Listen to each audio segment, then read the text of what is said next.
All right. Hello, ladies and gentlemen, boys and girls. My name is Thinker St. James. Welcome back to the channel. I am joined today by the wonderful Chase Parton. How are you, sir? Dude, we are fucking living, ready to review another episode of our good show, The Cage. That is correct. We have made it to the midway point of this one and seemingly only season of The Cage. So, this is our review of episode 3. Before we get into episode 3, Chase, I have another recap of episode 2. Would you like me to get into that? Go get into that. I would love that. It's been a while, guys. I'm sorry. Yes, we took a little bit of time off between 2 and 3, so getting back into the swing of things, I think it's good to come in with this little recap to catch us up to where we had gotten to. Then we'll get into 3. I would like to note first that I think it is now it is 3 episodes in, and I think I can tell you that the main character's name is Taylor. I would like That's to point that correct. off first. So go ahead and start it. Absolutely. Well, let's get into the recap here to refresh the memory on some other stuff. In episode 2 of the show, our hero, Taylor, has magically transported himself to Montreal, Canada, finding himself face to face with the George St. Pierre Obama statue and then face to face with the actual George St. Pierre. GSP takes our hero to the nicest cabin/resort compound in all of Canada, where they train in his outdoor lakeside octagon with George's team. The hero gets his ass kicked in training as usual and gets thrown into the lake. Back home at Taylor's shitty gym, shitty coach gets told by his star pupil that he is indeed a shitty coach and that his star pupil is leaving the gym. Also, big bad villain Ibrahim is catching flack on the internet for waffling on committing to the fight with Taylor in KSW, even though he's the opponent that everyone wants to see him fight because of the viral clip seen by everyone on the planet in episode 1. To help get the villain to accept the fight, GSP goes on to the MMA Hour with Ariel Helwani to shit talk the fight into existence. Then, once the fight is finally accepted, GSP says, "Okay, kid, your training is complete," and sends our hero back to his shitty gym, still needing a coach who's actually worth a damn. Shitty head coach is there to do the job not only for our hero, but also for the only woman in the gym, too. The KSW fight is confirmed, the contract is signed, and out of nowhere, our hero's shitty mother now has a shitty boyfriend who asks our hero to throw his fight so that they can cash in on the loss because they think her son sucks and they are just plain shitty people. Taylor tentatively agrees, but keeps on training. Shitty coach comes crawling back to Taylor, who calls him on all of his bullshit, but still also accepts his services once again, even though he still sucks as a coach. We get to fight night. Solo female fighter has a fight in the big show. She wins, then sits a mile up in the rafters to watch our hero and the villain have the most contrived fight of all time, leading to a split draw through a number of very specific plot conveniences.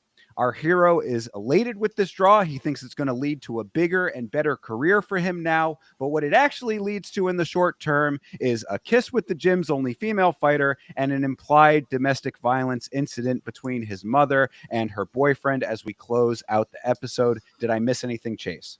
No, and I'm glad you left it as the recap for what we knew going into episode 2 and at the end of episode 2, because shortly you'll see that there was maybe a little differences in the story that we thought at the time. So I'm really excited to get into this one because this episode is wonky. Yes, a little bit of a left turn, a plot twist, as it were, to start off episode 3. So, I mean, I guess I'm ready if you are. Do we want to just jump right into this thing? We can jump right into it. I will say off the bat, my notes, I took a lot of them, but there were certain times that I can tell you that I was watching and I really didn't have much to say. Like there was certain scenes that had a lot going on, and then the ones that didn't, it was just bare bones kind of things going on, at least for me. Yeah, no. So what I'll say to start this episode's review off is that this is the episode, to me at least, where this show's lack of experience in the world of television writing is starting to catch up with it and bite it in the ass a little bit. There are some elements of the narrative that are starting to not really work in either an MMA sense or in a regular storytelling narrative sense to me. I mean, or like they're working to the extent that they are existing within this world, but they're definitely not of a caliber that should be like heralded as good, quality when it comes to television writing. Yeah, this one, we'll get into parts that I think are really good, of course, and then we'll get into the parts that I don't think are great. But yeah, I think we'll just get into it. I think that's just best. For sure. All right. Well, so then to start off this episode, as we kind of alluded to, immediately we get a plot twist where the mom, who it was implied might have been beaten up by her boyfriend, mom was not beaten up by her boyfriend. Actually, she was beaten up by bad guys, basically. Some people that the boyfriend is in business with somehow, presumably maybe the bookie that he placed the bet with. The boyfriend lost a good amount of money on Taylor, our hero, not throwing the fight. And so the people that he is now indebted to were coming around sending a message by beating up his girlfriend, Taylor's mother. Yes, so it exactly started like that. I wanted to note that they weren't just figuring out what had happened because nobody seems to know what happened. Taylor is very unaware of the situation at this point. So he's asking in a very interrogative way to his mother, like he's on, like, who did this? Like, who beat you up? And the boyfriend's just sitting there like, I don't really know. I don't know what to tell you, dude. Like, I mean, you threw the fight. That's the funniest part is like he specifically said, this wouldn't have happened if you would have lost. Like, yeah. No, I have something for that as well. Where yes, yeah, go ahead. No, so yeah, so I mean, just to say that, like he says, you not throwing the fight is why this happened. So you got to help us now, and this is actually not untrue because he did agree to do it in the second episode, which is like, look, I understand that the kid is pulled in a lot of directions. Obviously he's on the spot. He's being put on the spot by his family, who's already kind of not in the greatest situation, but a man of his word. It's like, if you agreed to it, yeah, it's like I don't know. Like he did not specifically send his mother out to get her ass beat, of course. But there is a kernel of truth, I guess, in what the boyfriend is saying, even though it's not valid and he should not have done it in the first place, I guess. I would like to imagine that if this were a we're watching supposed to be like a very in-depth depiction of what this is supposed to be like. And in my opinion, in this moment, if this were real-ish, Taylor would kill the boyfriend. Like he would just murder him. I'm a trained MMA fighter. You just have my mom beat up. Like, I mean, probably would lose some screws, along the way to this point. He might have just murdered this dude in cold blood. And listen, if that were me making the show, that's a great fucking show right there. If he just now we got a story. Now we got a story. But that would be wild, but no, I think that would have been warranted, to be honest. Yeah, no, you make a good point. Like how you were describing it, where it's very like calm in the atmosphere of all of this. He really is just standing there, kind of like, what happened? What? Yeah. Who did this? All this guy. It's like, yeah, there was really no passion. Now, I don't know if that necessarily comes from him just like. I don't know. Like, there's a couple of different ways you can interpret it, I guess is what I'm trying to say. Like, is it because he is sort of a meek character? Maybe that's one way to look at it. Maybe he is just trying to figure out the details. I mean, like the whole deal with him, like being sort of like not in the greatest position with his mother could also be part of it, where it's like, well, mom, damn, what did you get yourself into this time, kind of thing, I guess could be another interpretation of it. But either way, you would think that underneath all of it, that if he still does have like that mother-son relationship love, that he would come back like, wanting to rip up the entire world to find out who did this. And if he thought it was the boyfriend, then all of that anger could have been immediately directed at him. And it's really funny because like the boyfriend is there in this whole scene as if he should not be on thin ice with everybody. Like he's just sitting there like comfortable as hell, just like chilling, like, man, like we fucked up, guys. It's like, dude, you should be out the equation. You've already done too much getting them involved. The fact that it didn't go your way and now you got the mom beat up. how are you still in the house? Like, how are you still here? I don't Oh know. well, yeah. I mean, now it's even further into the bear trap. You know, they're sinking quickly into the quicksand. They're going deeper and deeper now because the clock is ticking. $40,000 debt is now what is on the table here, and maybe there's a month that the boyfriend was saying that they have to get the money before his mother potentially gets her ass kicked for a second time. The bad dudes are really legitimately bad dudes because the boyfriend never seems to get his ass kicked, and he's the one doing business with these assholes. That's what I think is like. I think I'm getting at too is I know we want to move past this scene, but like the Taylor throughout the episode is continuously saying like I'm just trying to help my mother. It's like, dude, if you tell her to get rid of this dude, he could go get his ass beat all he wants by the loan sharks. If you have no affiliation to him, if he's not just staying at your house, if you're not just a place for him to live, they ain't got no quarrels with you. Like, I mean, if you don't know him, then whatever. But well, presumably at this point, if it's like typical mafioso kind of mentality, they're going after the loved ones, true. intentionally. So I would guess that that's implied here. But again, it's implied. This is also something that's going to be coming up a couple of times here. Is that the show is now getting to the point where they're implying things that we should think about characters when we're not actually shown that information, and that's really a hallmark of poor writing, where it's a show me, don't tell me. I mean, like we're going to get into a couple of instances of that in this episode, and I was like, I mean, like you could have done very small and easy things to show the stuff you're trying to set up, as opposed to literally having characters just say it out loud. Yeah, I'm hoping it's the scene that you're thinking, because I was kind of confused on a scene or two that were coming up. So we'll get into it. But yeah, there are two that stand out, and we'll get to those for sure. Perfect. But so yeah, back at Shitty Jim now. Apparently, this horrible performance in the draw that he had with the villain really is propelling his career, because our hero and shitty coach are already choosing his next opponent. Yeah, no, I mean, this one, I started out by saying coach is actually trying, giving him the keys to success, on the next opponent, like this guy's, you could beat him. They were actually seeming like he was giving him hope for a victory, even though he's been telling him he fucking sucks for the last, however long it's been, presumably another, couple weeks or a month between, but whatever. Actually giving important information. You can beat him easy, is what he said specifically. And then this is for a whopping $10,000 to show up and a $10,000 to win. So if you do your math there, that is still $20,000 short from what Taylor needs to get by the end of the month. So sure, keep that in mind. And definitely keep that in mind. But also, why is it that they think he could so easily beat this opponent? Well, it's probably because it's a dude who's 10 years older than him, coming off of 2 losses and on the last fight of his contract. So for realism to an extent, because it is like them saying that this would be a layup for the young up and comer. You know what I mean? Like this is a dude who's on his last legs. They're basically implying like the Tony Ferguson kind of situation here. And I mean, yeah, in theory, that could end up being reality if it was what ends up happening. But of course, we will talk about what does end up happening, and it is not this. However, I did think it was an interesting note there that, like, yeah, we're trying to set him up with like an easy sort of layup fight to kind of ease him into the organization, which would probably have been an actually decent route for him to take if he didn't have this looming problem with the mother over his shoulder. Because yes, he is concerned about getting money now, and the coach has to break the hard truth to him that if you're not a star in this sport, you're making dick money to start out with.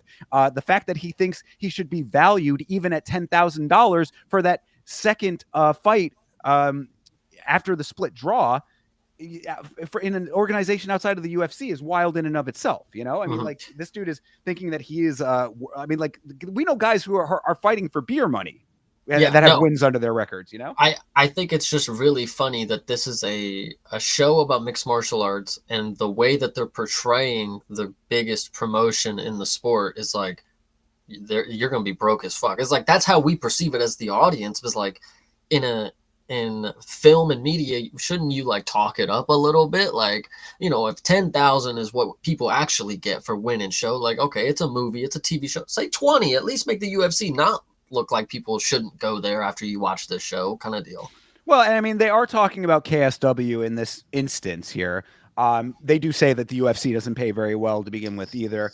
But like either way, I mean, the fact that even 10 grand is in the conversation when, if you recall, this kid has had a fluke knockout in a sparring session and went to a split draw with the same opponent. And this is the strength of what he's going into this next fight with. Yeah, you actually bring up a great point, because I watched this whole episode, and we've been detached from the other episodes for a little bit, so I kind of forgot that this guy's a global superstar. Like, he's literally like the guy that everybody watched a video of. Like, so this is what makes it a little bit of an interesting and odd situation, because it's like, on the one hand, this world has built it up that he is a global superstar because everyone on the planet knows him. Yet in the reality, even within that world, one sparring session that got filmed and went viral and a split draw in the actual promotion. Is that enough to equal up value to the average fight fan? I mean, I guess this world is making us believe somewhat that is the case. I think also when you come to things like this, to films and shows like this, it's hard to portray like experience being gained over time. Like, so we watched a dude who got beat up by the girl in the first episode. Then he gets to the UFC, like he's on the UFC desk after a flash knockout goes viral.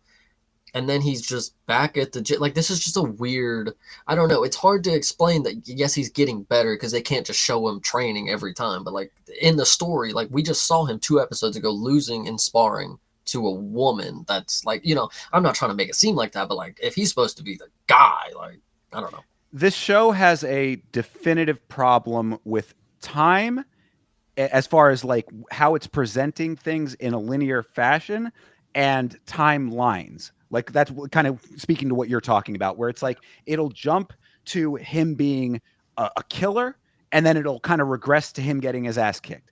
And then it'll jump over to this plot point here, and this is happening. And then we won't go to the next thing, and it's like, how much time has elapsed between those two things? And this will become very apparent a little bit later on in the episode, and I'll tell you why then. Okay. Now, go ahead. Okay, so going back to it, $10,000, and then he's like, all right, that's it. That's what we're doing. Let's go train. So they go into the train. Coach is actually coaching. Like, he's in the cage with them, holding the pads, telling him, no, combo, do this combo, which he does later. We'll bring that up. He's teaching him the combos. This was the moment where I got a little confused, because we see a character, and I did not remember this character because we had never seen him train before this moment. So I thought, oh, this is just a new student, the white friend or whatever, like the guy. Because he's looking over in the cage, and I'm like, why is this new guy like overlooking Taylor? What plot point is this? Later on, I realized, like, oh, this is just the friend guy who we've never seen do anything. Like, so it's a good point. Yeah, it's his friend. It's the one thing that his friend did in this whole show before this moment, basically, is he was the one that tried to stop Taylor from fighting the big bad villain in the first episode. That was pretty much the only thing that he has done. It's because really, like, the friend group is the 3 of them. It's Taylor, the hero. It's the funny fat dude who's the comedic relief guy, and then it's this guy. But he really has not had much character development in the slightest. And so he gets a bunch like really quick. Apparently, like, this is weird episode for him. You're speaking to exactly why the writing is getting a little bit cumbersome. I think, to be polite about it, it's getting a little bit unwieldy for the type of story that it's telling, because it's starting to add information in bunches and weird pieces, as opposed to just letting information unfold in a satisfying manner. Yeah. So we got the friend character looking over at Taylor in the cage. It's kind of a weird scene. Don't really know what he's looking at. He's just like kind of like, oh, Taylor's and then he's actually getting distracted, like the coach, because there's a moment where the girl walks in the cage, which I find very funny. We'll get into it in just a second. Taylor is getting distracted by the girl. The friend is getting distracted by Taylor. So both of the coaches at like the same moment, they're like, hey, pay attention. And they're like, oh, okay. They get back into it. The thing about the girl that is interesting. So the two, apparently there's another girl on the gym. I was going to say, another female magically appears. Yes. So she comes in, and they're in the cage doing nothing related to the cage. Like, couldn't they have done that outside the cage? Like, no, they were literally put in the cage just to distract Taylor. Like, the coach was like, all right, You're gonna be there. We're gonna make sure he's on his shit." And then he pops him and trips him. He's like, "You always got to be looking. Always pay attention." Type shit.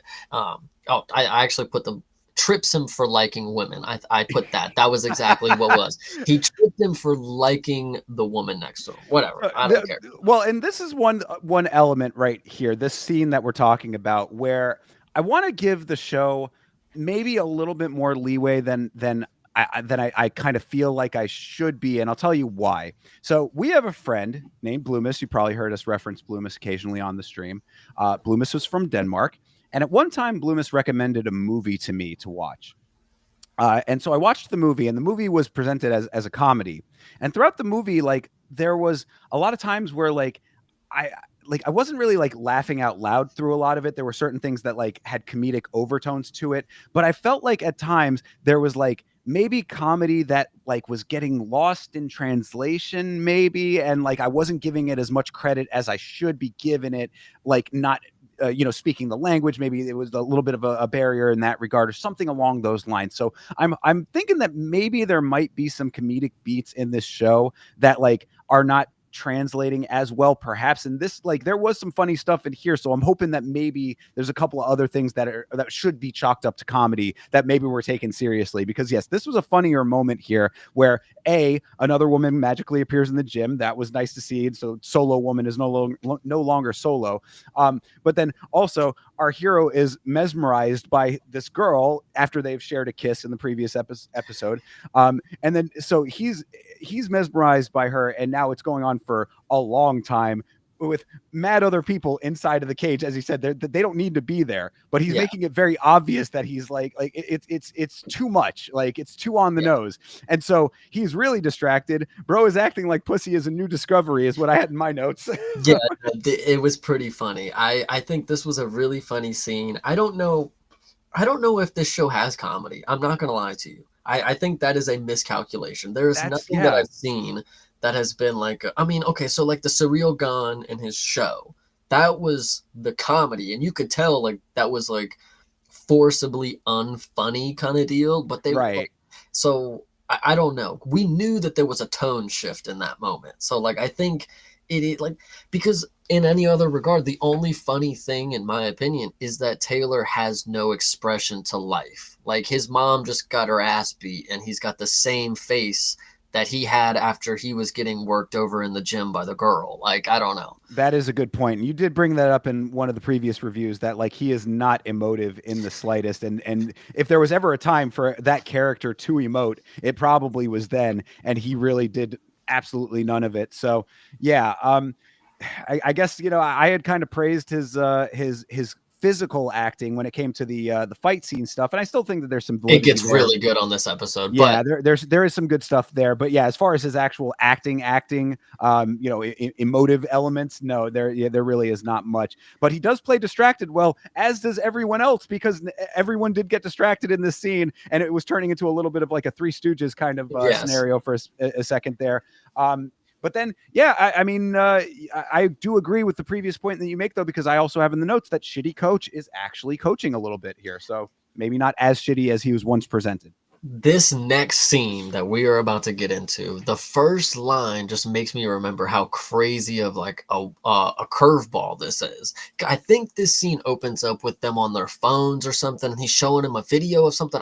When it came to the things on the phone, I was having a hard time reading the subtitles and or the text. It was too many letters, I was just having a trouble. Sure. So anyway, the point comes down to it is that the friend character is juicing.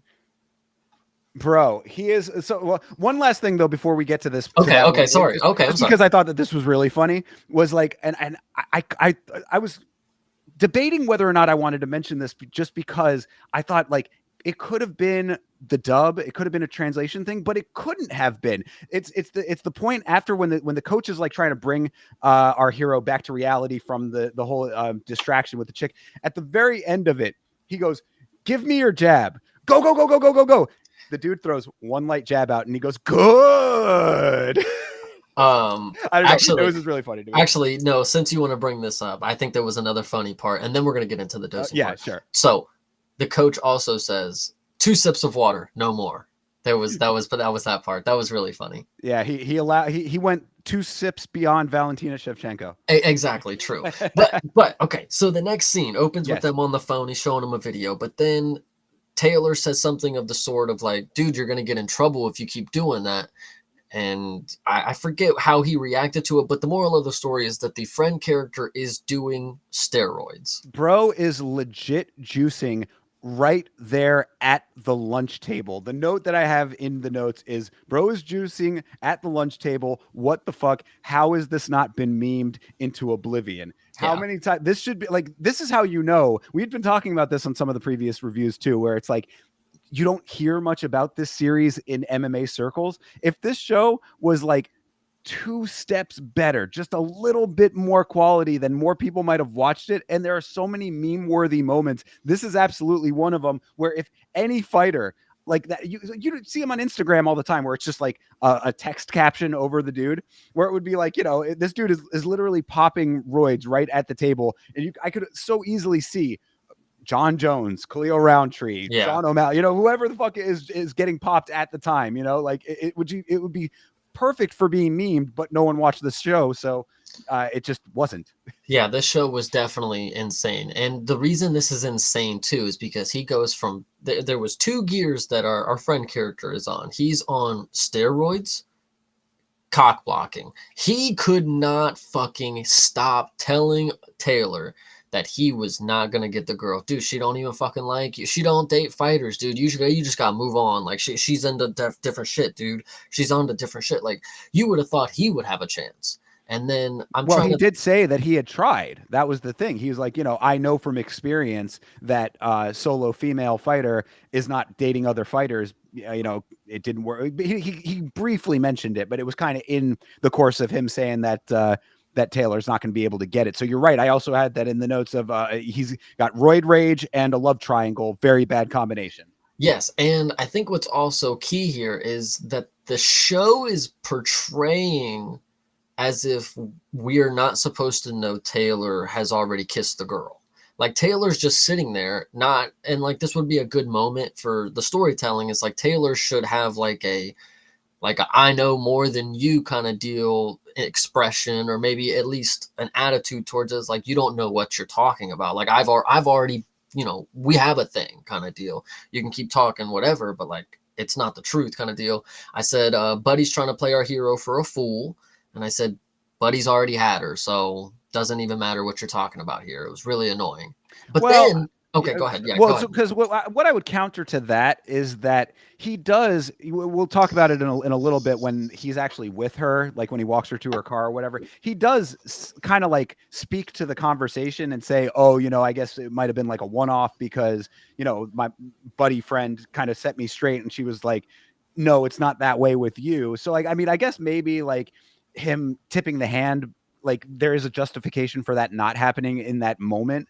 But yeah, maybe like some kind of nod to the audience might have been appropriate. But it's just tough because like we were saying, the guy does not emote very much. So it's like, is he not emoting on purpose here, or is he just not emoting much period in the show? It could have been something as simple, and we'll see it later where they actually do this, and it was for a different reason, and I was confused because it was, again, text related, but it could have been something as simple as him just getting a text from her, like, as the dude's shit talking, like, dude, you're never, he shit don't even like you, and it could be a text from her, like, something like that, whatever, I'll see you after, some shit like that. Well, and also in this conversation, this is one of the ones I was talking about where I kind of mentioned it a little earlier, of saying that the show is starting to tell you, not show you, because in the same conversation, this is when friend bro says that he's proven that Taylor can trust him. I wrote that. I said, you can trust me. And I said, oh, this is the turning point. He's not going to be able to trust him, of course. I mean, it couldn't have been more on the nose if they had tried. And also, like, if there had been anything at all in this series that would lead you to believe that he was trustworthy, this would have been justified at that point, but there wasn't. There was nothing that he had done at all anywhere earlier. I mean, maybe you could say that he had his best interests in mind when he tried to stop him from fighting the villain, but that's not exactly like a trust building thing. That's He just like did more get like, pushed by the villain running into the cage, you know. yeah, again, I don't really, I mean, okay, like maybe I'm being a little too harsh if that's something that you would think is like a trust building element of it, but that to me is just more like, it's like, yeah, I mean, I'm not going to like let you get hit by a car, you know what I mean? But at the same time, that doesn't mean that I won't take like $20 out of your pocket. You know what I'm Yeah, saying? Like, it's one of those yeah, kinds of things. Like it was incongruous, I guess is a way to say it. It's like, they weren't like one-to-one as far as like, this is why you know that he is somebody who you can really trust. yeah. And then so he sits down and he gives him the line. He's like, you know, you can trust me. And Taylor, you know, lays it on the line. I need money. That's basically what he says.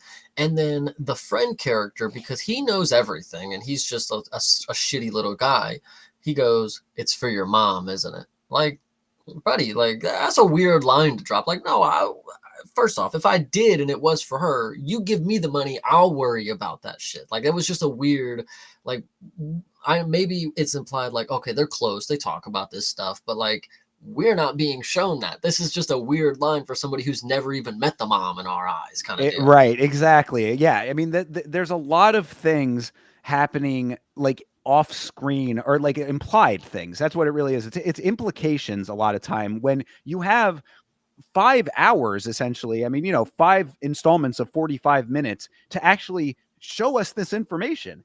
But you're now like, we're having to extrapolate like that. Okay, so he does know about the mom situation, but it's like, do we really know that? Or is it just because he's made this comment? How should we interpret that based on the information we have already gotten? This is where the writing is starting to fall apart a little bit. Yes. And then so after that, the comic relief character walks in, and I hope you took note of the line that he drops when he walks in. It is so iconic. He hits him with the "What's with the long faces, guys?" Like, and it's like, dude, oh my fucking Yeah, god. Like, yeah, for sure. Yeah, very, very textbook, classic right there. yeah.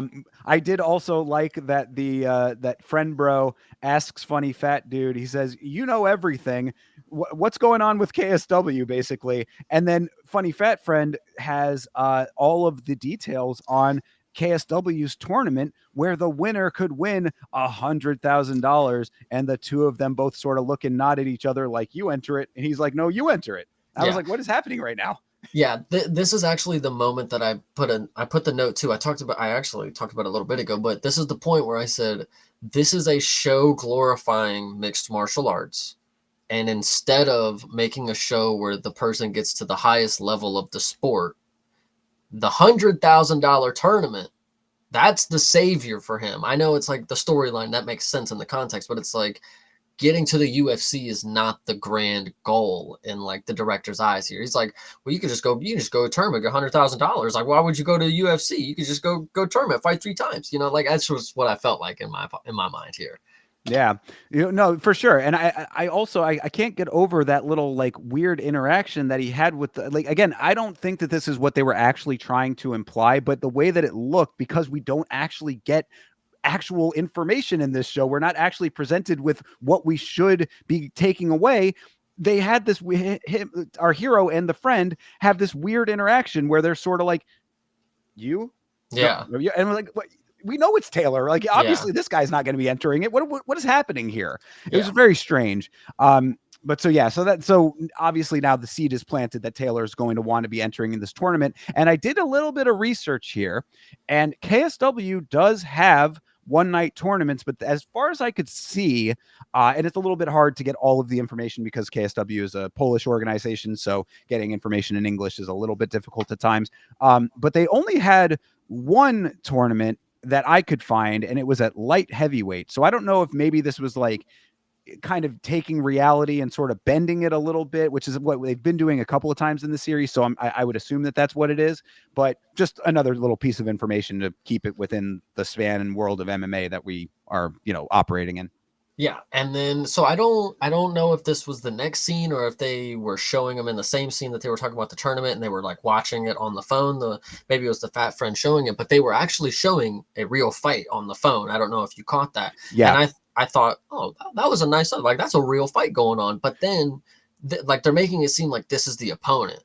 like, this is one of the guys that you're about to fight, but then I don't believe it actually ends up being one of the guys later. No, yeah. So it's there. I believe if I might be misremembering this little detail of it, but I think that the friend shows it on the phone when they're all talking together, and then Taylor is in his room late at night, saying like, "Hey, I need to talk to you, coach." Like, he like messages the coach after he's watching it on his own, and it was the scenario that you were kind of describing there, where it's an actual fight, and it did look like he was like, it was implied to be somebody that he could be fighting up against, but if they're already in the tournament that he's watching, then obviously not, you know. True, that makes sense. Yeah. And then also I had to note, because like, yes, you are right, Taylor goes to his room and he's watching the fights and he starts texting people, and I made the note, and I think it's really funny to note. I said texting as a real adult does. And I think it's funny to note is like, some people will take it as like, yeah, I don't fucking text. Like, I would pick up the phone and call coach or whatever. But then I think of it as like, man, it really is just modern day. You just text anybody. Like, I mean, just pop a quick text to coach, you know, like, you know, whatever, or the girl, whatever it is. Like, you know, it's, I don't know. I feel like it's a very modern storytelling, because then in any other case, you could just pick up the phone and call. Like, but I mean, a for realism on that, because unless you have something very important that needs an actual conversation, do not call me. Yeah. But so he ends up going to the gym late night to go meet up with Shitty Coach, and Shitty Coach is up late at the gym already, and he is chatting with Soleiman Cisco, who is a French boxer who won Olympic bronze. So a nice cameo there. You know, legitimate fighter being represented in the show, even though it really is just like, hi, congratulations on a great career. See you later.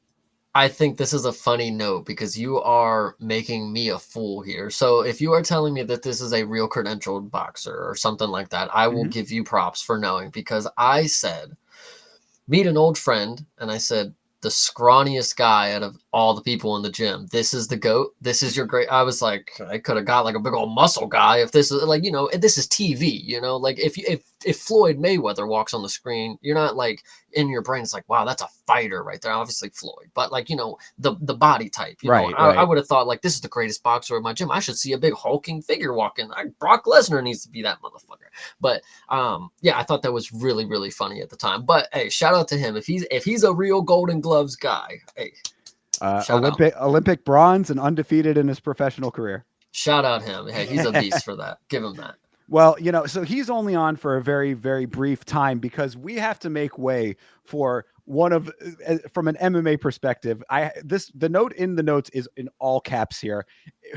Bro wants to enter a KSW tournament with dudes 2 weights up from him.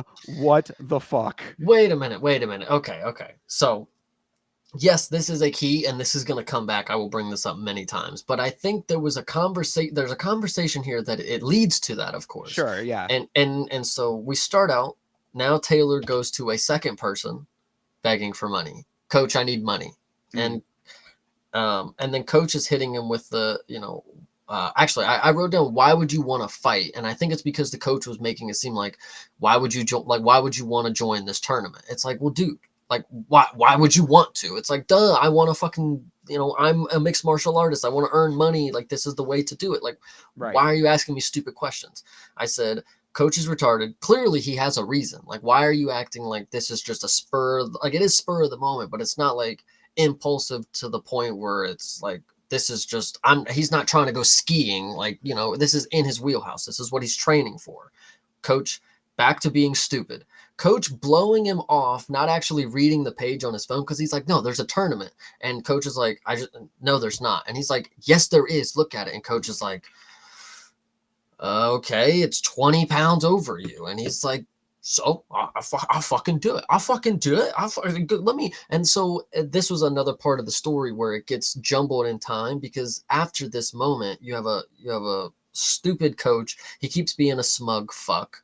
I actually, really funny point. I said Planet Fitness coach would probably have more faith in anyone ever than the coach has in Taylor. Well, and the note that I had, because in this conversation that you're talking about here, Taylor says entering the tournament is quote unquote riskier without coach.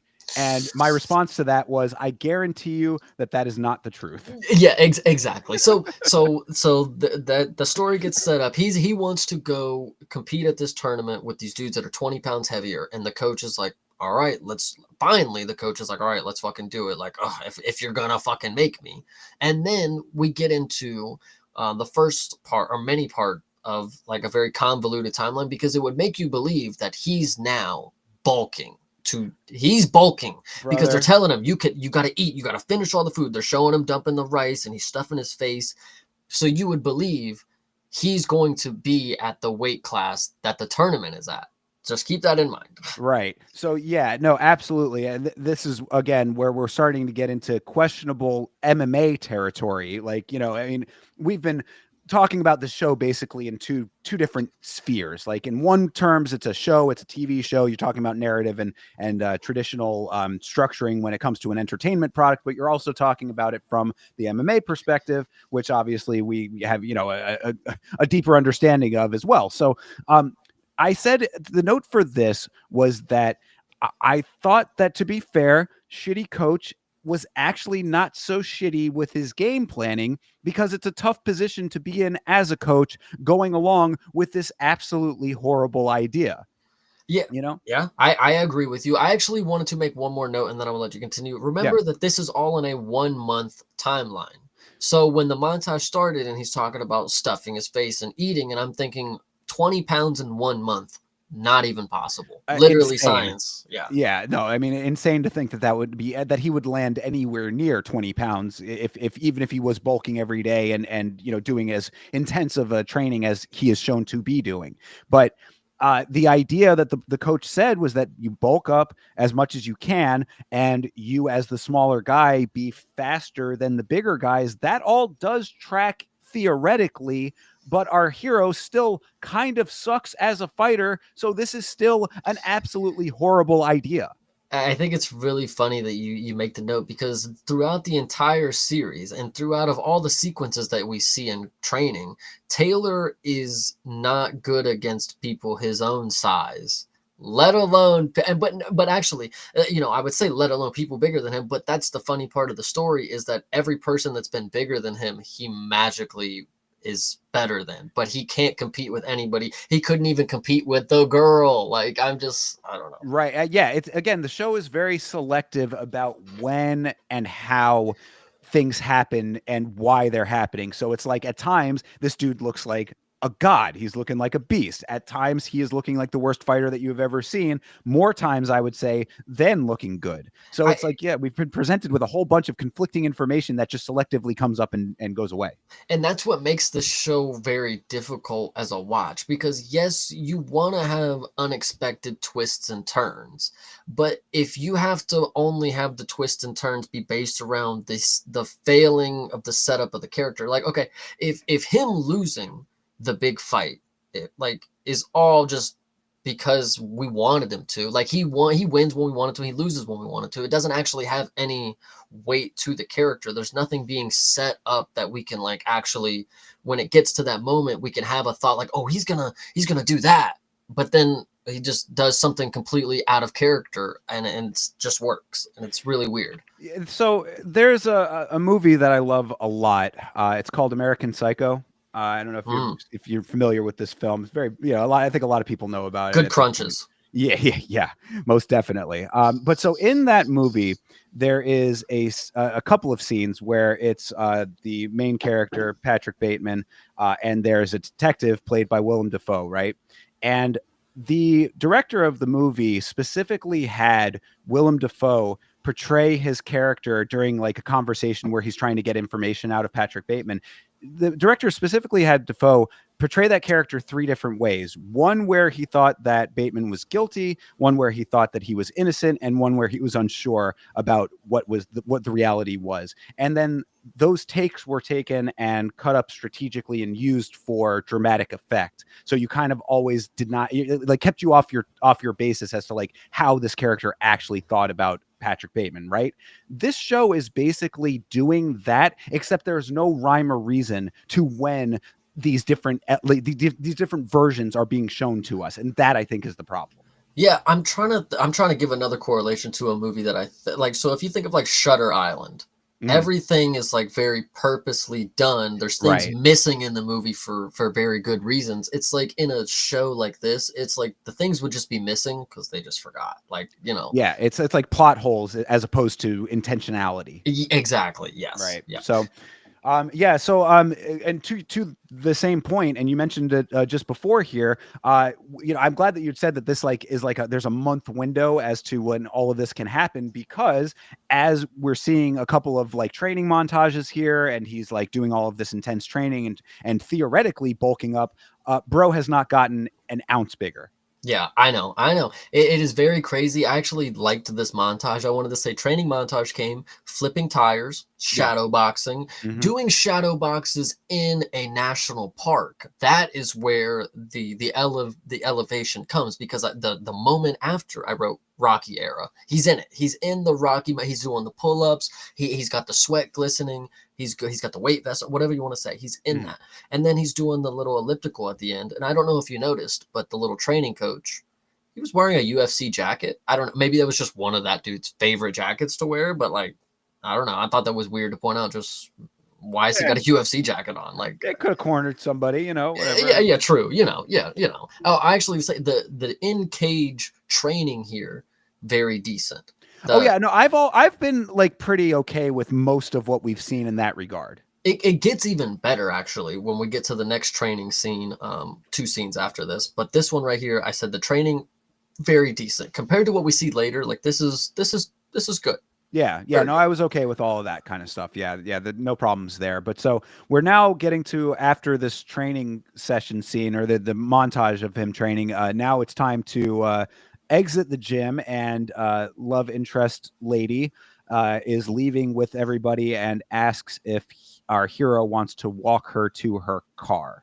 Yeah, this scene is very funny because if you think of all the reasons why you wouldn't date a man, she basically said all of them in one scene. She's like, I don't date fighters because they're aggressive, they're rude, they're pieces of shit, they lie, they cheat, they steal. She basically just went down a whole laundry list of reasons. She's like, nah, but you're different. And then it was like, okay. I mean, I don't see what he's done different than anybody else in the fucking gym, but whatever. This is the other major time where show me don't tell me is really applicable to like what can fix this series, because this is a tell me don't show me if I've ever seen one in my life. Like, she says, oh, it's different with you.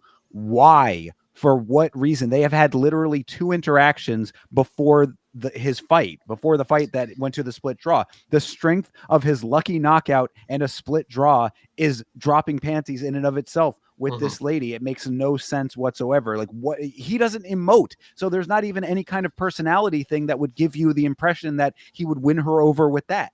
We don't see them ever hang out. We don't ever see them communicate. The only time we've seen it is after the biggest moment of his life. And I even said it at the beginning. I'm like, here she goes. After brother fucking gets the knockout of the century, now you want to act like you fucking like him. And then we're fucking 2 weeks down the road, a month down the road. You haven't fucking seen him in 2 months, but you want to run up to him and ask him if he was going to walk to the car for you. It's like, are you guys a thing? I mean, whatever. I don't know. This is a weird one. Yeah, for sure. But so that all happens. They pretty much oh, no, go ahead. Oh yeah, I actually had one note. I said this is the moment where I said I fear the girlfriend is going to get hit by the sharks next, which the loan sharks is what I was calling them throughout not the mob, the loan Sure. sharks. Yeah. Understood. Yeah. I mean that there could be a setup for that for sure. Obviously, we know that there's going to be some tension with his friend with all of this. That we'll get to that in a little bit as well. So yeah, there's a couple of different directions that it could go. And now, it's a funny point that you say that, because it's like, now that we know how cliche and on the nose a lot of this show is, it's like you can start trying to set up your own narratives because of that. You know what I mean? Like, it's like, is it going to be this thing? Is it going to be this? There's like a set number of things in your mind would be like the cliche thing to happen. So you sort of now are going through like what's going to be the next cliche in the list that we've seen, you know? Yeah, and then so that was the end of the girlfriend talk. That I mean, and that's actually so when I said I fear she'll get hit by the sharks, I actually think it's a great point. Is because maybe we don't know. Maybe they've just been hanging around on the town, where people can see them and people know that they're together. Because from our point of view, maybe that's not even a logical thing to think because they only get seen together at the gym, walking out the gym, at the fights. It's like nobody would even know they're together. I don't mean, know. Maybe that's the point. Mom is such a soft target that, you know, maybe they just have their sights set on her and that's all that they need. You know, we'll True. see how this grand narrative progresses. But going into the next scene here, we get the return of podcast legend Cyril Gahn showing up with his pal Abdul. Did I miss something? No, you didn't miss anything. I think you underrepresented how funny this scene was. Oh, so the yeah. scene so the scene starts with training, right? We're in the thing training, and I typed, finally, coach is locked in. Finally, we're getting it. He's locked in again. And then he goes, and stop. And I'm like, oh, what the fuck? And then yeah. And then he's like, I got a surprise for you. I got an old friend. And in my mind, whoever this could be, why have you not once done anything related to this? Like now, after Taylor has done everything in his power to make him look important to you, now out of all times, you're like, all right, I got somebody that I've kind of known somebody. That is a good point. Yeah, because like he didn't, the coach didn't say anything about Cyril Gahn when Taylor told him he was going to be on the podcast with him. Yeah, like, oh, okay, cool. Yeah, and then so this is another one. It's like, what has been happening behind the scenes that Cyril Gahn is now he's just chummy with the coach. Yeah, I'll come train with Taylor. Yeah, dude, he was on my show. Yeah, fire. Oh, come on. So that was definitely very weird. And I wanted to note also, 20 pounds heavier matchup coming. Now it's time to face a heavyweight in training. That's perfect. Yep, it sounds good. I think it makes sense. Sure. Well, I mean, this is just amongst the many, many funny things with Cyril Gahn in this scene, because Cyril is coaching Taylor and saying that he needs to mix in unpredictability, right? This is the beginning of their part of training together. And coach says to Cyril, tell him about your fight with Francis Ngannou. And Cyril says, Francis can put you down with one punch. He hits you with that, it's all over. Would this not have been a good time to tie into the unpredictability thread by saying that striker Francis Ngannou wrestled that entire fight? Basically, this happens 2 times. It happens with Francis Ngannou talk, and then also they bring up Tai Tuivasa's fight with Cyril Gahn. And both times, what they say about the fights does not properly tie into what's actually happening in the show. I thought the Tai Tuivasa one was really good. I would like to know Cyril teaching the striking offense in the show. That was really fun. I was like, oh, like that's a cool moment. Like, you know, whatever. This was definitely later. I don't know if it was a transition to leg lock. I don't think this was something Cyril taught him, but I have it in the notes. That was the Abdul, his training partner. I know he did it later, but I don't know why I have it stuck right in the middle of this, because Cyril cracks him. Like, you know, he does a little playful punch, knocks him, and then he's like, you know, you got to keep your hand, you know, you always get the strike that hits you. It may not be the one that you're expecting, something like that. And then the coach is like, yeah, tell him what Tai Tuivasa did to you. And then like Cyril stops for a second. And like, it's like that was like a funny, yes, that was like a funny moment right there. So yes. And then we get into the grappling training. And we got jumping the ghillie. We jumping the ghillie and leg locks, guys. We are doing really fucking good work here. The note that I have for that is just, it says, teaching this dude to jump ghillie, bro is going to die. Yes, exactly. Going for heel hooks and jumping the ghillie is pretty fucking funny. But I want to know, episode 3, if you're listening right now, episode 3 is very good instructional interpretation of what these grappling sequences could look like when you're training. The camera is wide, you get to see them both, and they're rolling and they're doing sequences like, okay, so there's one where Abdul, he's like, okay, so you're gonna roll, you're gonna grab the leg, heel hook, and he's like, all right, now do it to me. And then they switch, and then Taylor does it and I was like, these are good full screen moments. Like, you could chop any other action movie is just chopped up, and you got to chop and cut between cuts and make sure that it fits together. This right here is two people who know how to do a grappling sequence, which this is where I want to give Taylor the props. This is the episode where I saw this is probably why they picked him,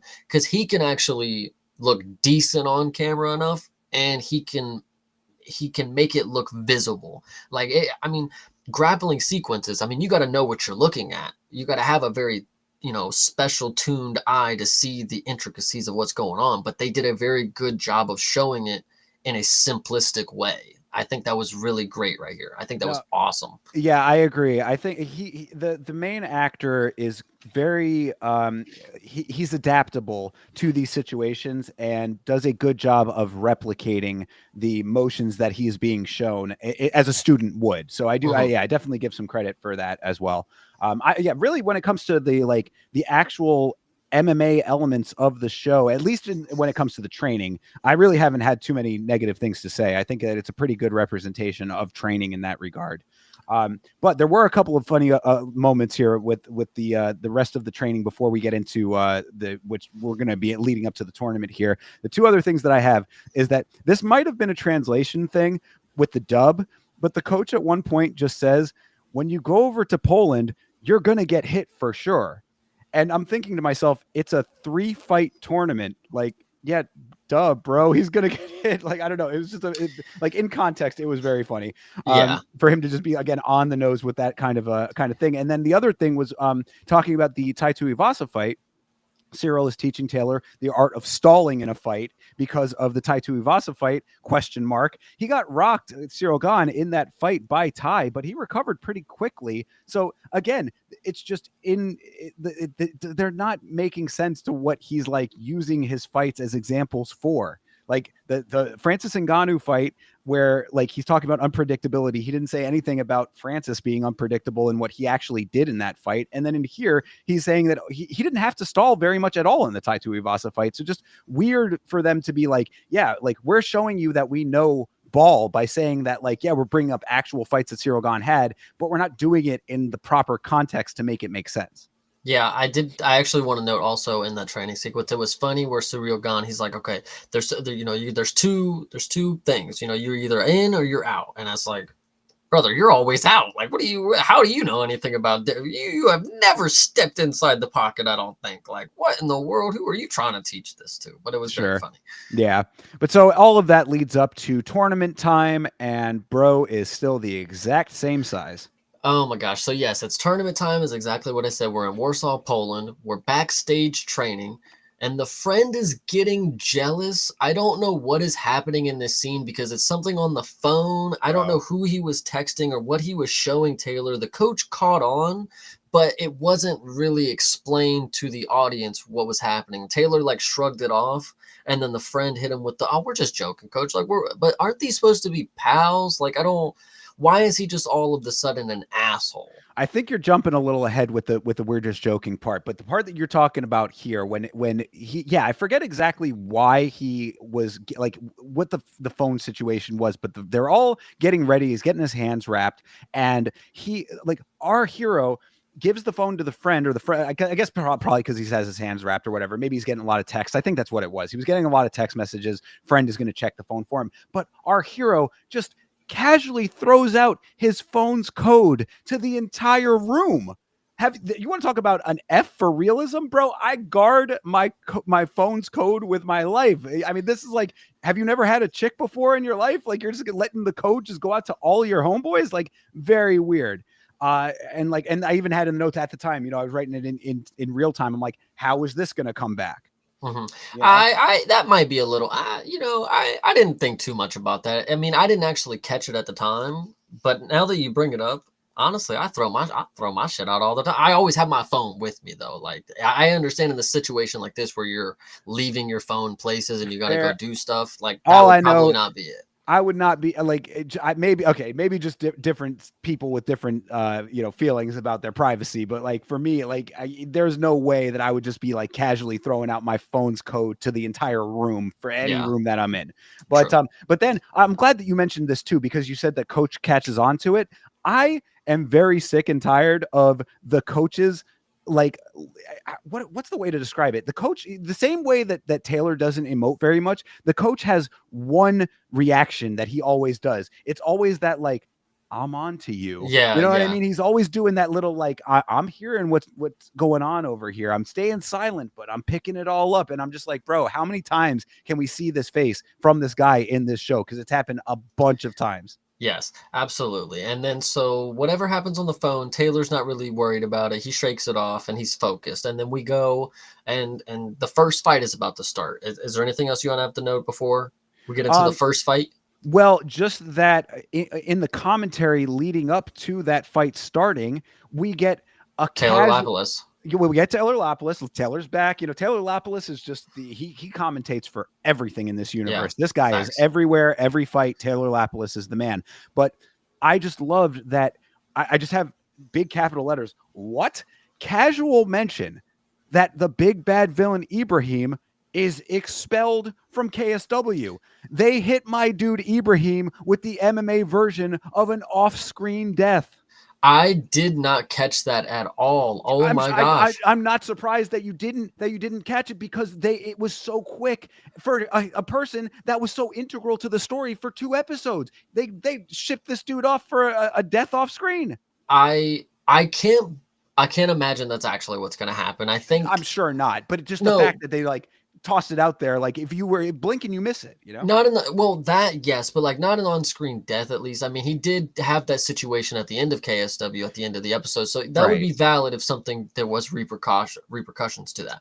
Now, that was being a passing comment is very interesting because the one that stuck out to me is that the commentators acknowledged that Taylor is 20 pounds lighter than these guys, and I'm sitting here thinking, okay, how is he in a tournament for a weight class if he's not at the weight class? I don't care what sanctioning body or what area of the world you're fighting or whatever. There is no promotion that like no professional promotion that would ever be allowed to have a person who is that undersized fighting that far up. It would never happen. There's no way. Yeah, it was definitely a weird. This is a weird plot point. It's like, again, why didn't you just have him be at the normal weight class? Like, why couldn't everybody just be like? Why does it have to be a he's Rey Mysterio to Mark Henry ass story? Like, I don't get that. Like, in fighting, underdogs happen all the time, and it's not just because one's smaller than the other. I mean, you can make the situation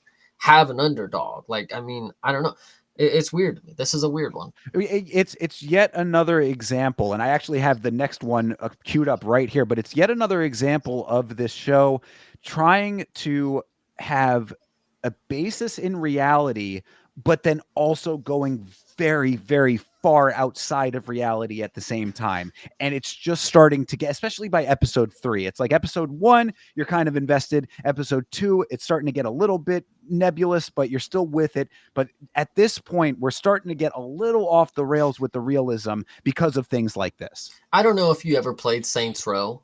No, but I'm familiar with the game. Saints Row, it's like a spin. It's not a spin-off, but it's a very generic off-brand of GTA, or at least was at one time. Yeah. And then, further on down the line, you get aliens, and then you get superpowers, and it's like you're deviating too far away from what you're supposed to be seeing here. And when you describe this, all I can think about is like, this is still tame compared to what Zack Snyder's gonna give us. Compared, like in terms of like being so hyper out there compared to what we see in realism. Like, take realism and then just exaggerate it to the tenfold, whatever you want to say. I think this is still in terms tame compared to what it could be, but this is still just out of left field for everything happening. It's so wild. Well, and you can't like I mean, we've praised the show in past episodes for bringing non-fight people into the fight world in certain aspects, explaining certain things in ways and this and that.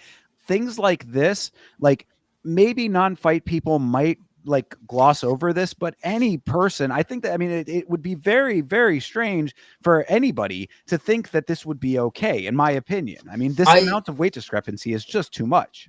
I think it is key too. Is like they should have because like the casual viewer, when I talk to people at work and I'm explaining things about MMA and things like that, and it gets down to the weight cutting, it's like they don't really understand. Like, these dudes are actually cutting weight to make the weight class. It's not like they just show up and it's like whatever weight they are, that's where they compete. It's like, no, there's a whole science to the thing. So if you take that, I mean, they did a great job of explaining a lot of it in, last episode with the weight cutting and, the dehydration and anything like that. So the fact that they're not doing that this time, it's leaving the audience to just believe big people can just fight small people. Like, I don't know. It's just a weird element and a small detail that I think could have just fixed a lot of this. Yeah, absolutely. I mean, there are very small, easy fixes that could have made a lot of this better, I think is definitely accurate.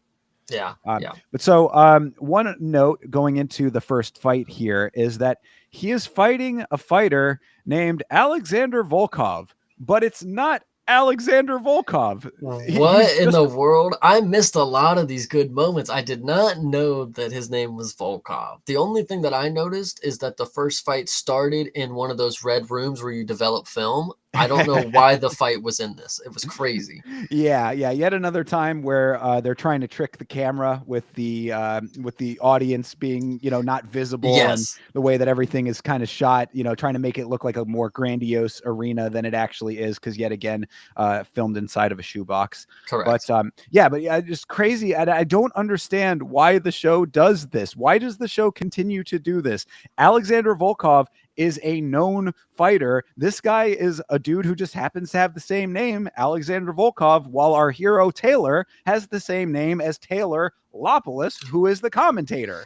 Yeah, this one it is also a weird moment. I'm trying to think of, okay, so you got Taylor in the cage, and I want to believe that the small detail that I'm about to tell you is true, but I can't remember off the fact, but they could have 3 different refs for the 3 fights that we see. And that would be a cool detail if they actually got that right. And I believe they did. So that one was to know. I also want to note the fight started and the opponent points at him. He points him down, which was hilarious for how this fight ends, because the fight starts, opponent runs across the cage, shoots for a takedown, and Taylor flying knee knocks him out. And it was about as insane as you could think, because he's already flash knocked out people before. He's never done it like this. And I will note, the visuals on the KO, they were pretty fucking good. I even rewound it. I was like, that's some pretty good CGI. Maybe they just had him take the bump, and maybe they just had him doing a slow motion and then sped it up. I think that might have actually been it. Yeah. No, I mean, fair enough. I just said that, Taylor hits him with the Masvidal knee for the walk-off KO. Fuck this show. That's such a ridiculous thing to think that would have been how that would have gone. But I mean, we have, it is not like it's never happened before. So I guess I'll be a little lenient with it. But I do say that this is the writing from a writer's aspect of this. Have you ever seen the meme of the fat dude on the couch with the chips and Doritos all over his shirt? It says, I would have head kicked him and then gone into the yes. This is what this is in visual form to me, is that meme come to life. Yes. So Taylor gets the knockout, kills his opponent, literally kills him. Dude's lifeless. Taylor does a cartwheel backflip.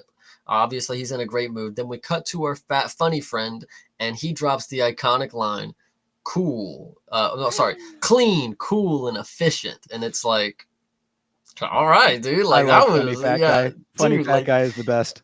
I just can't believe it. But also, I said, because you cut to the back home, people are watching at home this time. They didn't actually go to the arena because the girl wasn't in it. This wasn't like a full camp type of thing. This was just Taylor's side quest. So you got everybody from the camp watching at the house, right?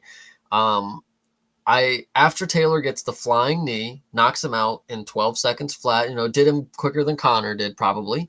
And the people back home, they're hype. But they're somehow not as hyped as they should be for the craziest thing that he probably is ever going to do in his career. I mean, the flying knee knockout is 20,000 times more impressive than the viral video that shot him into fame in the first place. And nobody gives a shit. And nobody gives a fuck. In their mind, it's like, well, this is just the first fight of the tournament. Like, you can't get too overzealous. And it's like, brother, He could go get a marketing deal right now. Like he's done the two greatest things of your generation right now. Apparently, I mean, these are world ending things. But I mean, literally, Jorge Masvidal is so proud of that accomplishment that he made it into his logo and tattooed it onto his chest. exactly. So I think it's really, really funny that they somehow don't give as much of a shit as they should. So Right. Yeah. So I mean, again, starting to go a little bit off the rails with some of these plot points, but first fight ends and we're backstage again, and trustworthy friend, bro, goes through our hero's text messages and sees that Solo Chick is texting Taylor. My question was, did she have to be doing this mid-fight? She knew he was fighting. It was a little bit strange that she's sending massive amounts of text messages. that was also funny because in the scenes that we're seeing of them celebrating, she's texting him like, "Great fight! Like you're doing great." It's like, girl, you're looking at him on the screen. You know that he's not texting right now. So yeah, it Right. was a little funny, but that's probably something that I would do. Like, I don't know. I'd probably if I had the Rock's number and he was performing, I'd probably tell him like, "Man, that's a good performance you're out there doing."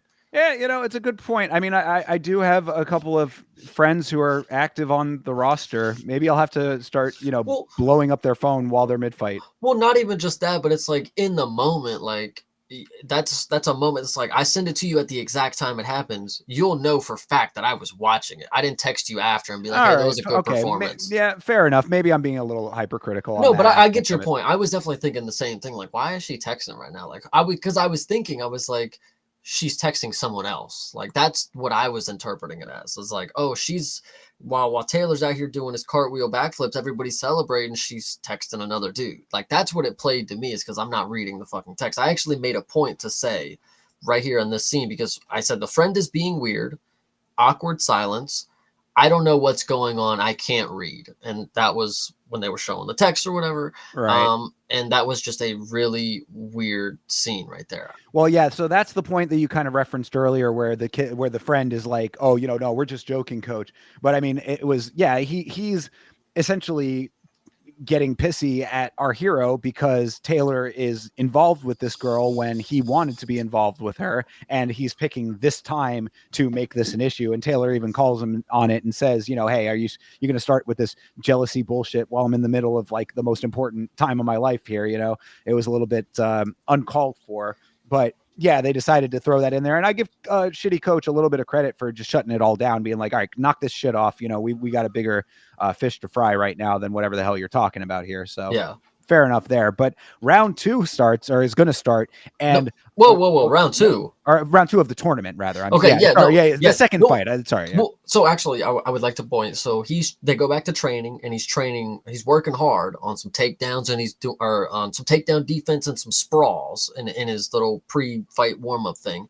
Then before the fight starts, you hear in the commentary that our opponent is Chechnyan, right? Right? He's Chechnyan, and not to mention he trained with Hamzat. Well, round two of this tournament, our hero has to become the Dagestani killer over here because dude trains with Khabib and Hamzat. Yes. Again, how on the nose can you make this shit? It's like, Yeah. it wasn't enough that he trains with Khabib. No, we have to bring Hamzat into the equation too. So this dude is doubly killered up.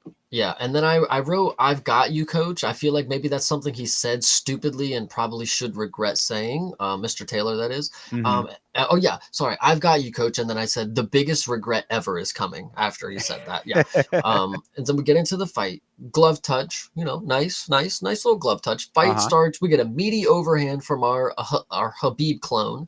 He's popping up our hero. Taylor is getting popped up. He's throwing soft combos. That same 1-2 leg kick thing that he throws the entire tournament. Then the commentators say, "I guess he's not just a wrestler after all," as soon as he gets a takedown. That was hilarious. That was really funny. And then the coach goes, "Get up, Taylor. Get up, Taylor." Like he's doing the David Goggins. Like, "Come on, Tony. Get up, Tony." Well, yeah. So I had the note that I had for that was that coach is literally seated away from the apron during the fight, and he's not cornering. So I looked this up again. I'm interested in KSW. I mean, they've been represented in this show. they're a known entity in the sport. So I've seen a little bit of KSW footage, but I am not super well versed in the promotion at large. So I looked this up. KSW does have corners in designated areas away from the ring platform is what it says in their rules, but they are permitted to assist the fighter during the fight. So shouldn't he be screaming advice at him? This coach is doing exactly what you were saying. He's kind of like whispering to himself, like as if he's talking to Taylor. He's doing, come on, man, you got to be doing this. It's like, you should be cornering him. Yeah, exactly. So this fight is pretty bad. Commentator, not just a wrestler after all. Coach is saying, get up. Then I believe it was Taylor who he tried to go for the choke against the cage. Yes, he tried to go for it a couple different times. The opponent gets out of it, is beating Taylor's ass. Another choke attempt by Taylor. Taylor finally gets up. This one was hilarious. He gets thrown against the fence off of his feet, like sideways. Yeah, they said you got some air on that one. And then he lands on his feet. It was hilarious because it didn't go to the ground after somebody got literally tossed around like a baby against the cage. That was hilarious. Oh yeah. And that was the end of the round. That was the end. Okay, clear 1-0. Clear 1-0 for our opponent here. Sure. So round 2 starting. 1-0 is what I have here. Well, before that happens, okay, go ahead. So in between rounds, again with the quote unquote trustworthy friend guy, he comes in and starts sowing the seeds of doubt in Taylor's mind between rounds, where he was like, so do you not think that you can like hang with this guy? Like he starts doing some stuff like that, where it's like, bro, like you're supposed to be helping him right now. And like, obviously he's pissed off. So he's starting to like be a little bit of an asshole, even though it's not like overt. He's being passive aggressive to Taylor. And it's just like, man, all right. More of this shit kind of creeping in. But anyway, I think it's important to note just based on possibly where the narrative is going to go later. Yeah, absolutely. So round 2 starting, it's 1-0 for the opponent. Taylor is magically cracking him on the feet now, doing a lot better, which is insane. And then it gets to the ground. Taylor is on top, and the opponent goes for a Kimura. The round ends. It was a quick round. It was the quickest round that we've had in probably all of the show, and that's saying a lot considering the fights themselves are like 1 minute tops.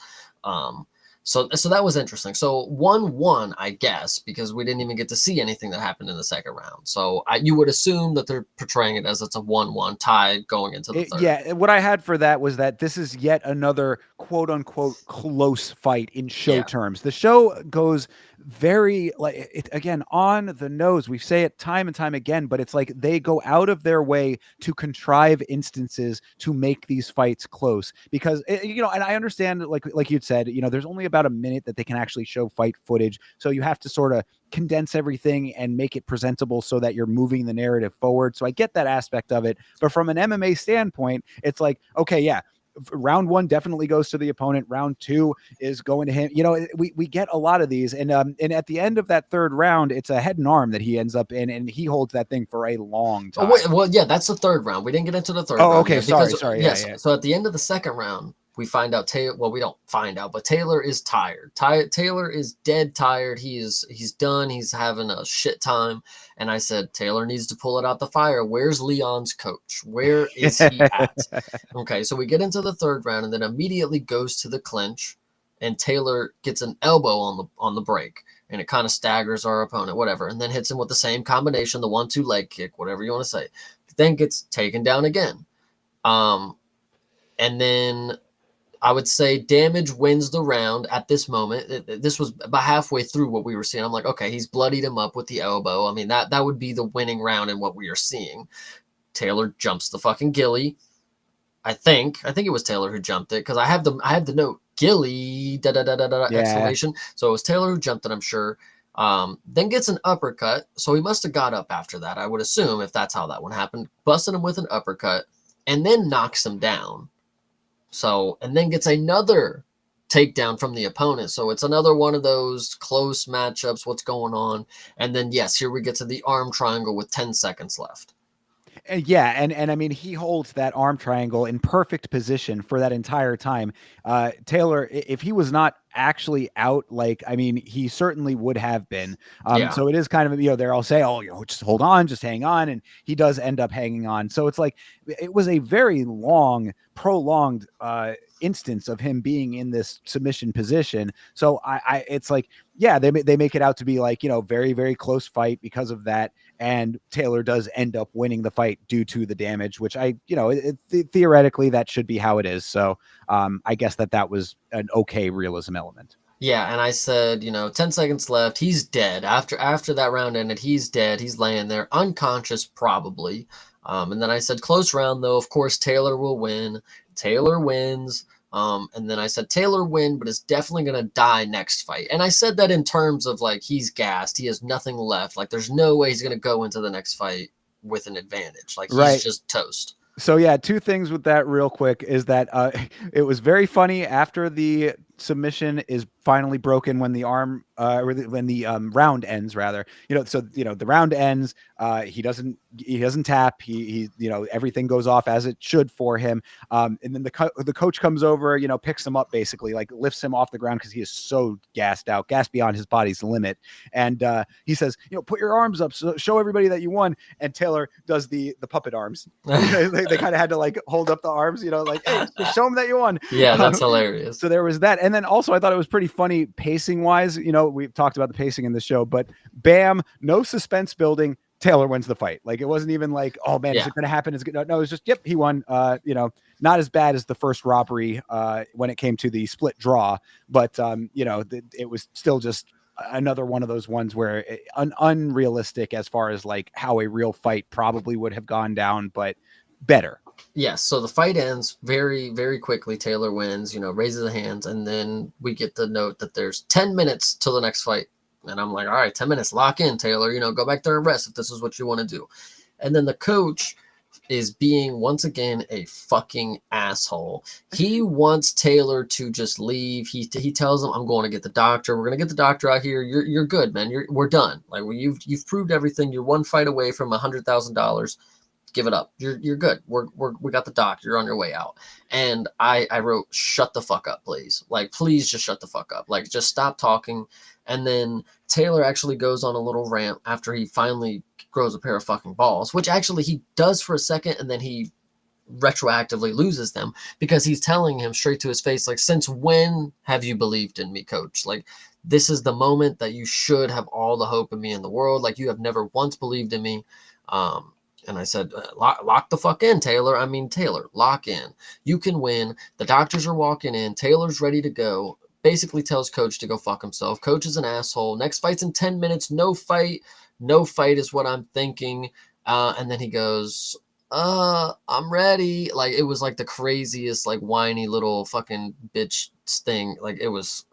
And then what the coach is saying, I think it was the coach. Maybe it was the friend. You don't stand a chance. You never thought I could win. Oh yeah, this is when Taylor is reiterating that he's fucking, and then he finally tells the coach, leave, just leave, which there was the balls grown right there. But then in the next scene, you'll see that meant nothing because the coach is still in his fucking corner, but like, whatever. Right. Yeah. So shitty coach is back to his, you got to quit shitty ways. What the fuck was the point of having gotten this far just to quit, shitty coach?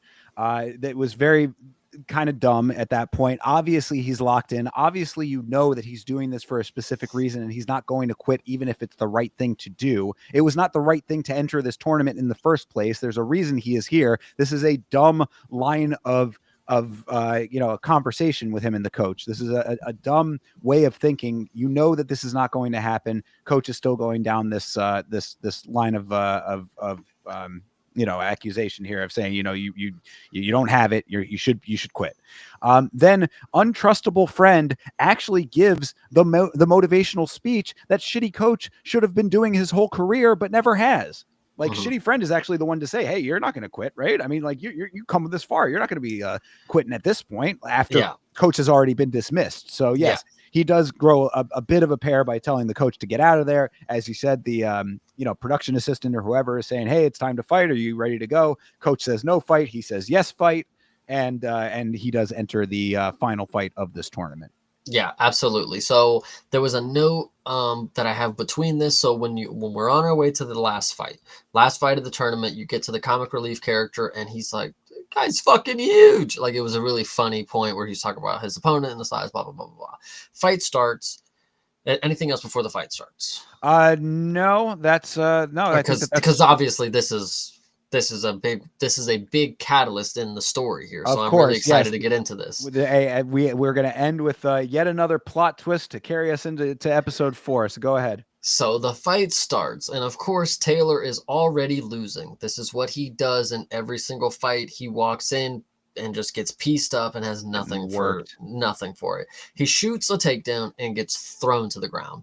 That he just gets thrown on the ground, and then the opponent starts kicking him in the legs. Which this was a very funny moment because in MMA, we watch every weekend, and we always question why are they kicking them in the legs when they're in their guard? Just back up and tell them to get up. Right. Very funny moment here where you see the moment where he backs up and tells him to get up. Yes, but you also kind of get a sense of like, man, that did kind of hurt. Like he was kicking Taylor, and like you see Taylor's face, he's like, like it was like okay, maybe that is like a decent tactic, but whatever. Or when you're 20 pounds bigger. Yes, exactly. So he eventually he backs off, tells him to get the fuck up. Taylor lands a nice uppercut, back to the same 1-2 leg kick combination. And then I'll let you carry into go ahead and talk about your half of the round and then carry into the end of it. Yeah, so I mean, he's getting worked over by his opponent as expected. Also, another thing to note is that the coach had mentioned that the opponent had finished both of his fights in this tournament within the distance. So, I mean, this guy is out here finishing people. It's quite obvious that Taylor is outmatched by this guy. Then somehow Taylor gets the world's biggest second wind. He's going out there and I mean, you got to remember too, like this dude again has steamrolled through his opponents. Taylor is on death's door by having just been almost submitted. He's completely gassed out, even with the time in between where he's talking a whole lot to his coach and having to have all of this negative interactions and stuff. Probably not even in the best headspace in that regard. Whatever. Somehow, some way, comes back with this crazy flurry of energy and just starts getting these shots left and right. And you get that moment where it's like, man, he really might do this thing. He really might pull it off. But snap back to reality, Eminem style. Huge elbow, knocks Taylor out cold. POV knockout drop was pretty funny. Dude, the knockout. So yes, it is so funny that we are sitting here thinking like, oh my God, here's another time where Taylor's just going to magically win.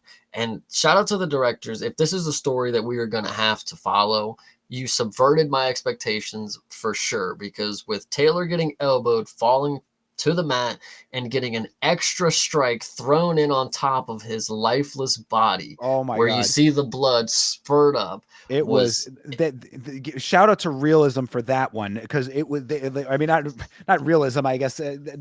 Strike that. Not shout out to Realism.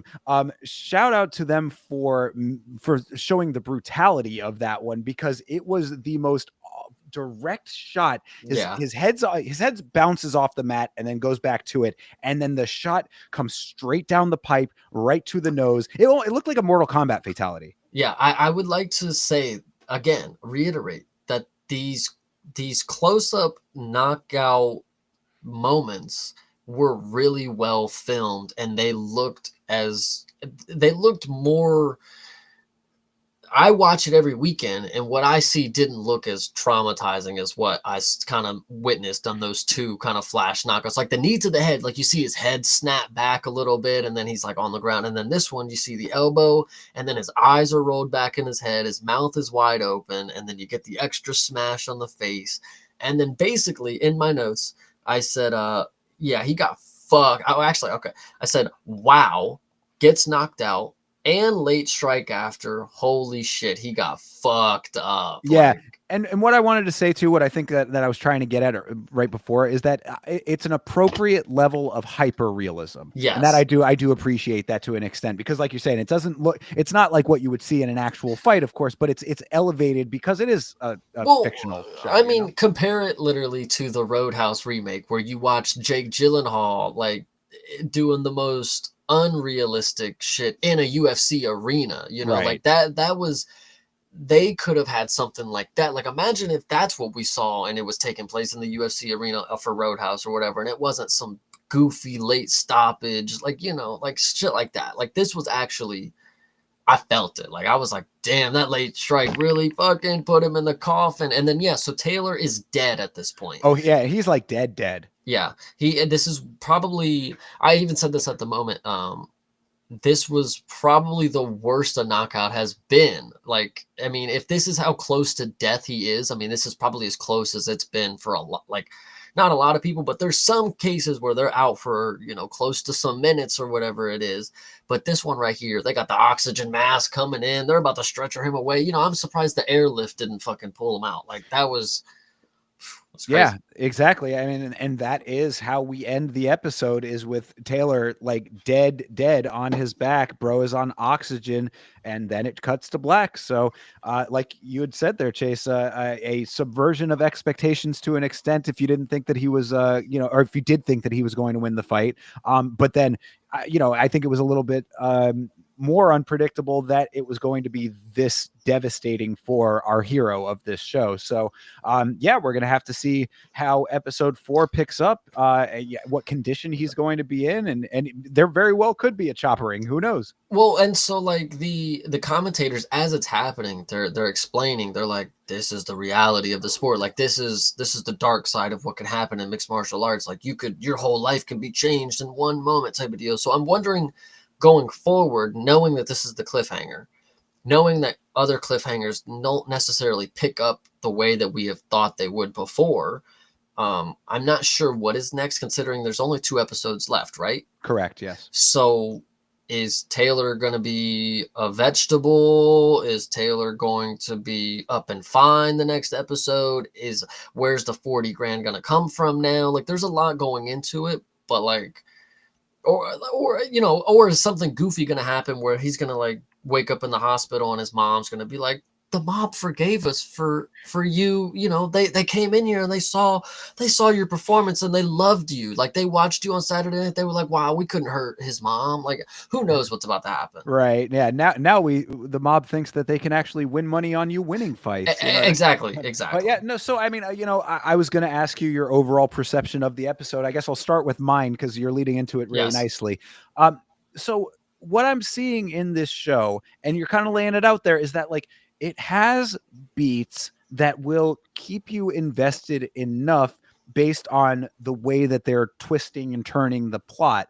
It's just that there are pieces of the narrative that don't all add up to a cohesive story. So like, you have to sort of like want to go along for the ride, I would say. Like, that's really what I've gotten to with this show. It's like, there are going to be things in here that are not going to make sense. There are going to be things in here that are unrealistic. There are going to be things that are hyper realistic. There are going to be things that cross back and forth depending on what the plot needs at any given time. If you are okay with going along with the story as it's being presented to you, there is entertainment to be had. It's still, even with this episode, which I do think that, in my opinion, this was the weakest episode that we've watched so far as like narratively. I say, just from a narrative perspective, I think that it's starting to go in a direction that I was starting to lose a little bit of my like being able to go along with it. Like, my suspension of disbelief was getting a little bit tested in this episode.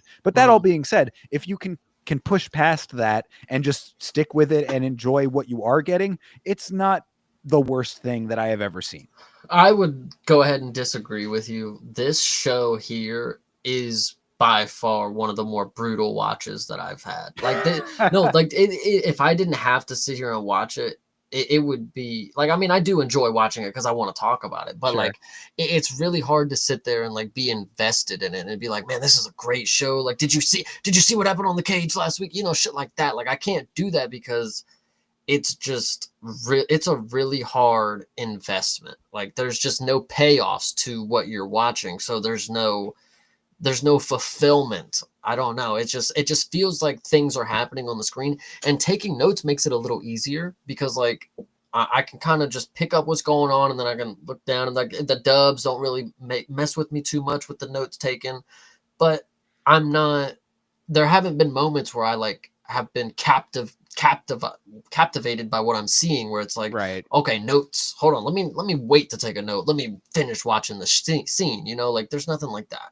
Yeah. Yeah. No, No emotion is being drawn from me. sure, I can see that aspect of it. Yeah, I mean, because it's just there's a lot of like it's like if you laid out all of like the elements of storytelling, it's like have all of those on a table and then they just sort of bunched them all up together. You know what I mean? Like it's like Instead of folding the papers together, correct. they crumble them. Yeah. Exactly. You've got all your pieces laid out nicely, and instead of stacking them in a stack, they just, Yeah. just kind of draw them all together and sort of jumbled them. So I could see it from that aspect of it. I guess I'm a little bit like, I'll give it a little bit more leeway just because I like seeing MMA in this version and form. So, I was actually talking to somebody online about this show, and I did say that, like, for all of the narrative flaws that you can pull out of it, I do think it's a like not an unpositive representation of MMA. Like I haven't seen anything in there where I'm like, well, that's complete bullshit. I mean, like there are a couple of things that we can dig deep and nitpick about, but like overall, for a surface level examination of like the culture of MMA and like the basic beats of what you would see in tournament style fighting, and or not even just that, but just fighting in general in like an organized setting. I don't think it's that terrible. So I'm trying to be as like give it as much rope as I can, and it's certainly taking all of that rope and hanging itself with it. Yeah, I hear you. I think it's also a sport where visually depicting it's very hard to make it seem like not like I'm trying to think. So like when you watch the show, you get the feel. It's like being a fighter fucking sucks. And like I don't think there's a depiction that you can make it where it's like rainbows and sunshines for a fighter, because I mean in general it's not just shooting hoops or it's not just throwing something through a net. It's like you actually have to fight people to get better. That is like the goal is to fight people. It's like it's a hard life to live mentally, I would assume. Yeah. Yeah, absolutely. And so for that aspect of it, I guess there is an element that is well presented. So Yeah. at least you can take a couple of things away from it as somewhat positive, but it does have its times where it's like, yeah, this is definitely something that we're doing it for a purpose, so you're going to stick with it, but it might, I could see why people who are not reviewing it on YouTube would be able to drop off from it after a couple episodes. I think what's also interesting to note, and I would be curious to hear like what somebody who's from France or like somebody who can actually view the original form of the media, because I don't necessarily feel like there's too much cultural impact there. Like, yes, they're in France. Yes, they go to Poland. Yes, they go talk with Cyril Gahn, but like nothing. I'm not seeing like cultural influence in the show, which I kind of feel like when I'm watching it, like it feels like I'm supposed to be like I'm trying to think. I'm seeing things that are kind of normal, but like I felt like if it's somewhere else, like I feel I was supposed to be. I don't know. I thought there was going to be a little different element to it. It Well, just feels. but I mean, from the other side of that, maybe it's going to show that, all of these, when it comes to the fight game, all of these places are somewhat in the same boat. You know what I mean? True. Like maybe it is just kind of a common thread. Maybe if it had taken place in Dagestan, it would be a little bit different, obviously, something like that. But like when you're talking about developed world, developed countries and all this kind of stuff, there's a basic kind of progression that people go through, and this character just happens to have other extenuating circumstances that affect it, but the core of what you do as a fighter, is kind of universal. Yeah, I hear that. So all right, well, I mean, I guess that wraps it up for episode 3, unless you got anything else you wanted to mention before we close this thing out. No, I think we should just be ready for episode 4. We should be able to get that done next week for you guys. And like I said, I don't enjoy this show necessarily, but watching it and being able to review it with you guys is definitely awesome. Absolutely. I can agree with that 100%. So we're going to get through episode 4. We're going to get through episode 5. And I guess we can tease it right here and now. Star of The Cage, Cyril Gahn, has a full-length feature film that is also coming out on Netflix next month. and Chase and myself are planning on reviewing that as well. So we're going to get through The Cage. We'll take it all the way to episode 5, and then keep an eye out for Cyril Gahn's film. I forget the title off the top of my head, but it has been announced. I think the trailer is already out there. I specifically have not watched the trailer knowing that we were going to review it. So I'm trying to go into it as fresh as possible. Go ahead and watch it if you want to check out what that has to offer you. But we're going to be taking a look at that when that releases as well. Hell yeah. No, so I'm excited for that. Cyril Gahn is definitely a movie star in the making. And obviously it's good to see physical performances from people who do the physical roles. I've been saying it for a while. When it comes to action stars, why not get the people who do the action for real? Like, you got stuntmen who do the shit, but then you cast a dude that's not the stuntman. I don't know. You guys, I think Cyril Gahn might be a lot better than what we're expecting when it comes to the physical performance. Definitely the physical performance, it should be there, and we're going to get to see him like really flex his acting abilities, because we've only seen it in very select ways on this show, but he has a much bigger role in this movie. So, we're going to see what he really has dramatically as well. I mean, being the main character, I mean, you have to have some sort of idea that I have a performance that I have to do. Like, it's not just Cyril Gahn doing action moves. Like, you're the main character. You're not just Cyril Gahn. So hopefully I don't even know what goes on. Well, I don't know if it's actually confirmed that he is the main character or He's not. on the goddamn cover. He better be. He's one of them for sure. He definitely, yeah. I mean, he has a prominent role in this film. I would not be surprised if that was his, or he's like the villain that's got like a 5-minute role or something. Right. I don't know. So, well, we will find out in due time. So, yeah, I mean, that does it for episode 3 of The Cage. Keep an eye out for 4 and 5, and we appreciate you hanging with us and watching. Thanks very much, guys.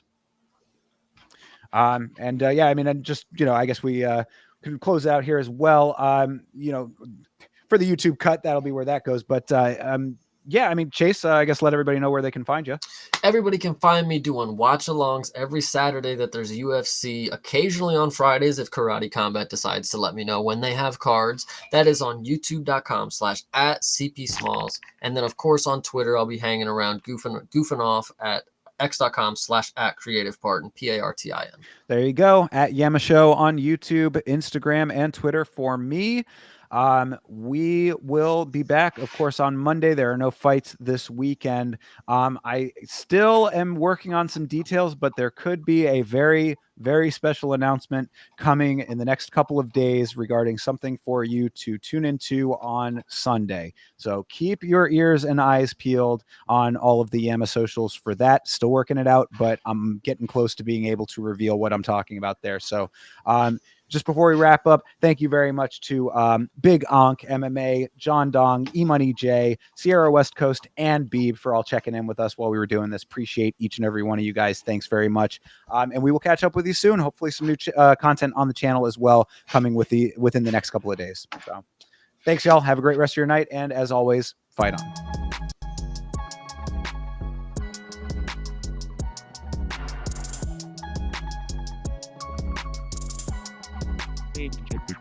Change.